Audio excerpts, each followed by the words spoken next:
성도 여러분, 밤새 안녕히 주무셨습니까? 복된 새날이 밝았습니다. 함께 또 찬양 드리며 하나 예배자로 나가겠습니다. 487장 예전 찬송 535자입니다. 어둠 후에 빛이 오며 487자입니다.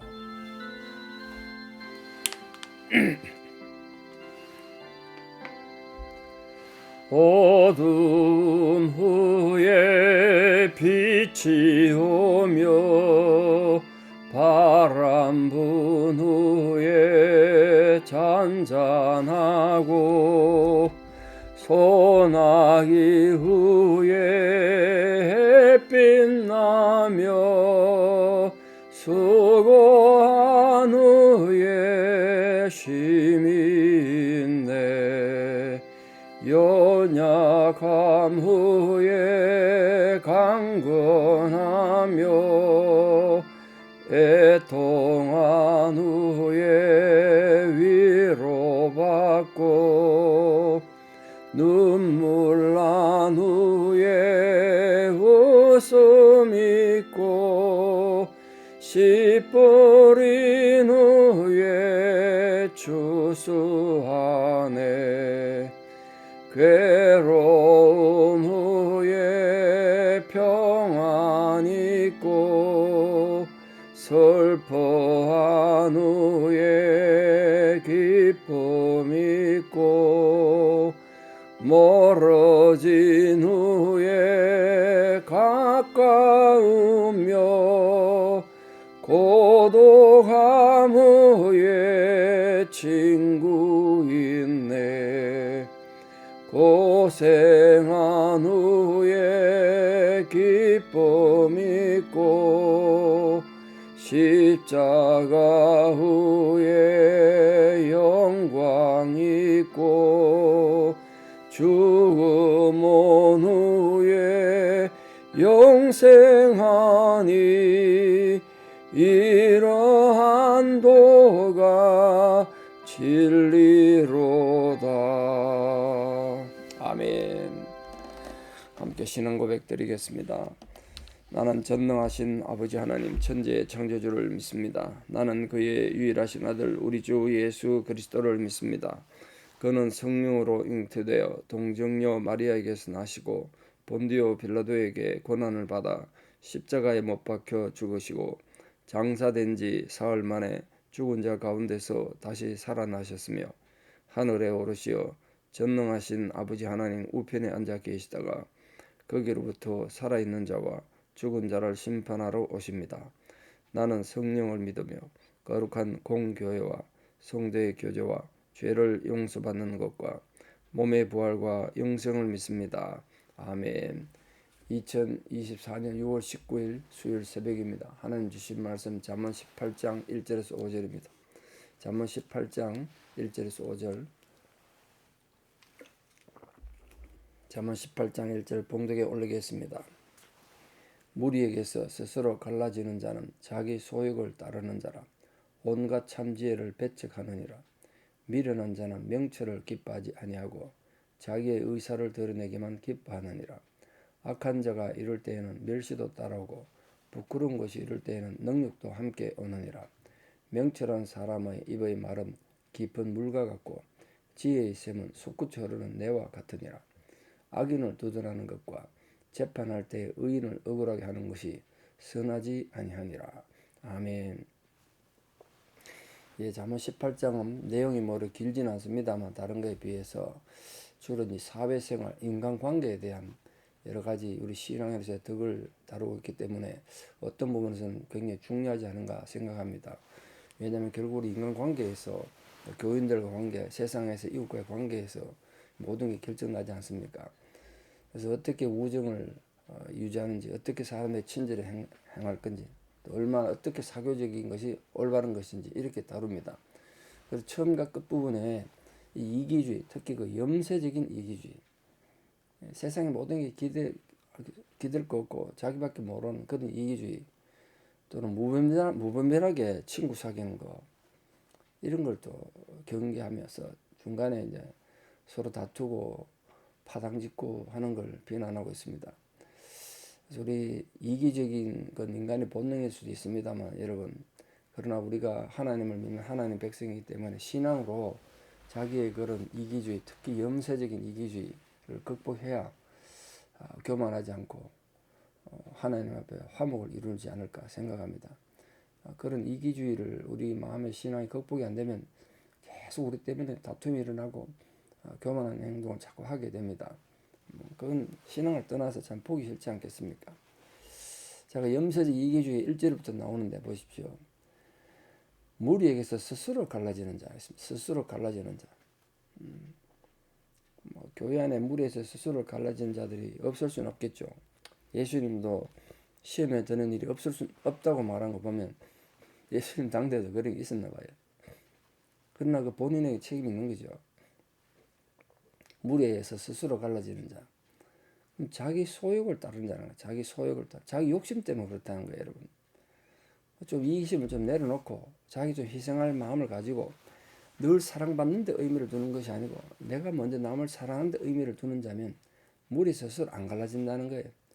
근데 자기 생각이 뭔가 자기한테 전혀 이익도 안 되고 자기 생각이 손해보는 것 같고 그러니까 스스로 갈라지는 거죠. 자기 주장만 자꾸 내세우고 남들은 무시하고 그래야 되는 겁니다. 무리 스스로 갈라지는 자. 이게 교만해서 그런 결국 다른 사람 일에는 다른 사람이 힘들고 아픈 거는 무관심한 거예요.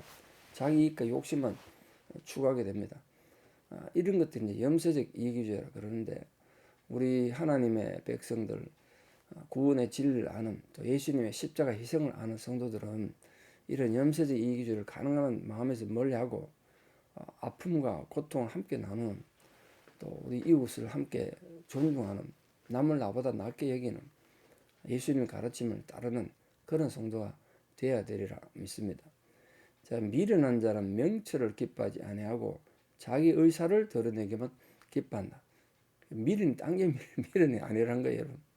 자꾸 자기 고집만 부리고 좀 얘기를 듣고 내가 잘못됐구나 이걸 깨달아야 되는데 하다못해 TV 드라마 같은 거 뭐 저는 보지도 않습니다만 많이들 보실 것 같은데요. 요즘은 뭐 드라마가 너무 또 부도덕한 내용이 많아서 어떨지 모르겠습니다만 하다못해 그런 걸 보더라도 뉴스를 듣더라도 자기를 좀 돌이킬 줄 알아야 되는데 깨우칠 줄 알아야 되는데 하나님 말씀을 듣고도 안 깨우치니까 심각한 거죠. 그게 미련한 자예요. 미련한 자는 그런 명철을 기뻐하지 않는 거예요. 자기한테 득이 되는 자기 잘못을 지적해서 그 잘못을 지적받으면 내게 이런 잘못이 있구나. 하나님 또 이렇게 깨닫게 하셨구나. 그걸 받아들이고 고쳐야 되는데 그게 명철인데 그 명철을 기뻐하지 않는다는 거야. 그게 미련하죠. 그 미련한 사람 더 큰 특징이 자기 의사를 드러내기만 좋아한다는 거예요. 마음에 하나님에 대한 두려움, 하나님에 대한 경외심이 없다 보니까 하나님 중심의 삶을 못 사는 거예요. 하나님이 모든 것을 살아계신다. 하나님이 내 모든 것을 아신다. 이런 생각하면 함부로 세상을 살 수 없죠. 근데 하나님 중심의 삶을 거부하고 정말 짧디 짧은 이 한 인생의 지식이 뭐 많아봐야 얼마나 되겠어요. 자기 지식, 자기 경험만 내세우는 거예요. 늘 자기 경험만 얘기하는, 자기 지식만 얘기해요. 모든 문제를 자기 스스로 해결할 수 있는 것처럼 교만하게 행동한단 말이에요. 그럼 이런 미련한 자는 결국은 자기 그 지식 때문에, 자기 교만 때문에, 자기가 기뻐하던 그것 때문에 멸망당한다는 겁니다. 우리 성도님들은 부디 하나님 중심을 생활한다. 내가 하나님 뜻대로 산다. 은혜로 산다고 말만 하지 말고 욕심과 고집을 만약 계속 부리고 있다면 그 욕심과 고집을 버리시고 미련한 자의 뒤를 따르지 말고 참된 지혜를 따르는 명철한 자가 다 되시기를 진심으로 축복합니다. 우리 이런 말씀 읽고 들을 때 그런 자기 반성과 자기 점검이 누구나 필요하지 않은가 생각합니다. 자, 악한 자가 이럴 때는 멸시도 따라오고 부끄러운 것일 땐 능력도 함께 온다. 이게 무슨 말일까요? 여기서 악한 자가 이럴 때 악한 자가 악한 사람이 오면 멸시가 따라온다. 같이 온다는 뜻이거든요. 그건 이 악하기 때문에 다른 사람한테 멸시받는다. 아마 그런 뜻으로 해석할 수 있죠. 악한 사람 누가 좋아하겠습니까? 근데 단순한 그런 뜻이 아니고 본인이 악하다 보니까 하나님의 진리를 거부하고 또 순결하고 하나님의 말씀에 대해서 악한 태도를 가진단 말이에요. 그럼 그 자체가 나중에 멸시받는 상황이 되고 능력이 함께 오는 거예요. 뭐 대표적인 사람을 들려면 예수님 당시에 바리새인들 한번 생각해 보십시오. 제사장들, 사두개인들 얼마나 악했습니까? 그들 의도는 어떻게 하면 예수님을 함정에 빠뜨려서 예수님을 모함해서 죽이려고 하는 그런 의도로 예수님이 나왔단 말이에요. 그러나 한 번도 예수님하고 말싸움에 이긴 적이 없죠. 성경에 사복음서에 무려 바리새인들과 논쟁한 것이 100번 정도 나오거든요. 어마어마하게 많습니다. 100번 정도 나와요. 많은 진리가 또 바리새인들과의 그 논쟁 속에서 나오기도 했죠. 그러나 오히려 부끄러진 거죠. 멸시를 당한 거란 말이야. 바리새인들, 사두개인들 특히. 그것처럼 오늘도 우리들이 자기 주장을 앞에 내세우고 아까 스스로 무리에 갈라지면서 자기만 진리라 그러고 자기 고집을 부리다 보면 멸시가 같이 와요. 결국은 사람들이 안단 말이에요. 뭐가 흙이고 뭐가 백인지. 그 결국은 하나님 앞에 능력을 당한다는 거예요. 부디 성도님들 제가 자주 말씀드렸습니다만 우리가 사람들에 존중받고 인정받는 건 그 사람들 문제가 아니고 내 문제라고 그랬잖아요. 내가 심어놓은 거라고요. 내가 악한 자가 돼가지고 또 내가 부끄러운 자가 돼가지고 그렇게 행동하면 멸시도 따라오고 능력도 함께 오는 거예요. 발 디딜 곳이 없죠. 그러면 참 불행한 자가 아니겠습니까? 그런 어리석은 자가 되지 않도록 오늘도 겸손한 자, 순전한 믿음의 사람들 다 되시기를 축복합니다. 자, 명철한 자의 입의 말은 깊은 물과 같대요. 깊은 물. 이 팔레스타인 지역은 다 사막기후 아닙니까? 그래서 물이 무엇보다 중요해서 축복이 물로 많이 비유되고 있죠. 그것은 물가에 심겨온 나무, 복 있는 사람 그런 뜻입니다. 명철한 사람의 입이 물과 같은 거예요. 그러니까 물과 같다는 무슨 뜻입니까? 남에게 덕이 되겠죠. 물이 자기 입에서 나오면 함부로 말하지 않고 신중히 정말 필요한 말만 하니까 옆에 있는 사람들에게 덕이 된다는 거예요. 여러분 그런 사람으로 살지 않습니까? 어떤 모임에 가서 여러분 입에 나오는 말 때문에 옆에 있는 사람들 덕이 돼서 정말 입에 생수가 나오는 것처럼 목마른 자들에게 생수를 주는 것처럼 그런 존재가 되는 그런 명철한 자가 되기를 축복합니다. 또 지혜의 샘은 솟구쳐 흐르는 내와 같다. 솟구쳐 흐르는 내. 계속 솟구쳐 흐르는 아무리 가뭄에도 마르지 않은 샘이 깊은 물은 마르지 아니하며 뿌리가 깊은 나무도 무너지지 않지만 근원이 깊은 샘은 마르지 않는다. 가뭄에 마르지 않는다. 용비어청에 나오는 말 아닙니까? 우리 속에 하나님 된 지혜가 깊이 있다 보니까 거기서 계속 지혜의 샘이 솟구쳐 오르는 거예요. 지혜의 샘. 우리 성도님들 참 지혜로운 자로 살기 바랍니다. 우리 세상 지식은 모르더라도 하나님의 지혜를 많이 깨닫고 또 은혜를 많이 받아서 그 은혜가 내 안에 계속 쌓여서 주변 사람들에게 지혜로 감동도 주고 생명에 힘을 주는 그런 복된 성도로 살아가기를 축복합니다. 우리가 그런 삶을 살아야 되지 않겠습니까? 근데 반대로 악인을 두둔하는 것과 재판할 때 의인을 억울하게 하는 것은 선하지 않다. 악인을 두둔하는 건 진짜 그 원칙에 따라 기준에 따라 재판하는 것이 아니라 이게 진리냐 진리가 아니냐 이게 따지지 않고 이게 나랑 친하냐 안 친하냐 이걸로 따진다니까 사람들이. 나하고 가까워 친하면 상대방이 무슨 짓 해도 괜찮다고 말하는 거야. 그 악을 두둔해. 이게 참 바보 같은 짓이죠. 잘못된 거 잘못됐다고 얘기해 줄 수 있어야 되는데 집사님 그러면 안 되지. 아무래도 좋은 건 좋은 거지만 그렇게 말하거나 행동하면 안 된다고 말할 수 있어야 되는데 말을 못한 거야. 그 관계 때문에. 그 악을 두둔하는 게 돼요. 다른 사람에게 악을 하고 불평하고 원망하면 그거는 그러면 안 된다고 바로 잡아줘야 되는데 침묵함으로써 두둔하는 겁니다. 그래서 악이 점점 악을 더 키우는 잘못된 일을 하는 거죠. 또 의인을 억울하게 하는 거예요. 누가 억울한 상황에 있으면 그건 아니라고 진실은 그게 아니라고 말해 줘야 되는데 그걸 안 함으로써 의인을 억울하게 만드는 그런 일들이 얼마나 많습니까? 우리 인간관계 속에.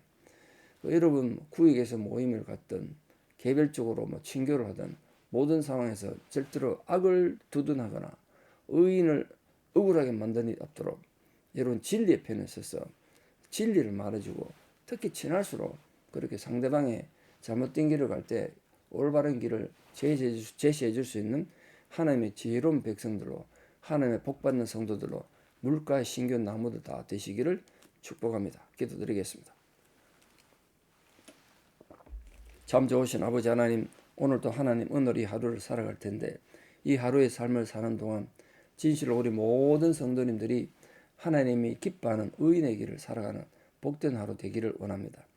우리가 하루를 살아있다는 것이 결코 부끄럽지 않도록 말이나 행동이나 생각 속에서 하나님이 인정하실 수 있는 의인의 삶을 살아가는 저희들 다 되게 도와주시옵소서. 어떤 상황 속에서도 악을 두둔하거나 의인을 억울하게 만드는 일이 없도록, 또 우리 입술이 참으로 지혜를 말하여 깊은 샘이 되고 끊이지 않는 근원이 샘이 되고 생수를 주는 물과 같은 그런 복된 성도들로 살아가기 원합니다. 지치고 험한 이 세상 속에서 하나님의 은혜를 가진 성도들 인하여 우리 삶이 좀 더 아름다워지고 풍요로워지는 감동이 있게 해주시고, 그로 통해 세상 사람들에게 하나님 백성으로서의 영광을 드러내는 은혜가 있게 하여 주시옵소서. 이제는 우리 주 예수 그리스도의 은혜와 하나님 아버지의 만극하신 사랑과 성령님의 위로 교통 역사하심이 오늘도 하나님 앞에 참으로 끊이지 않는 샘의 근원 같은 복된 성도로 살아가기를 결단하는 사랑하는 성도님들의 아름다운 신앙의 고백 위에, 특별히 우리 사랑하는 모든 자녀들 삶 위에 이제부터 영원토록 함께 하시옵기를 간절히 축원하옵나이다. 아멘. 여러분 오늘 하루도 물과 신기한 나무로 살아가기를 축복합니다. 감사합니다.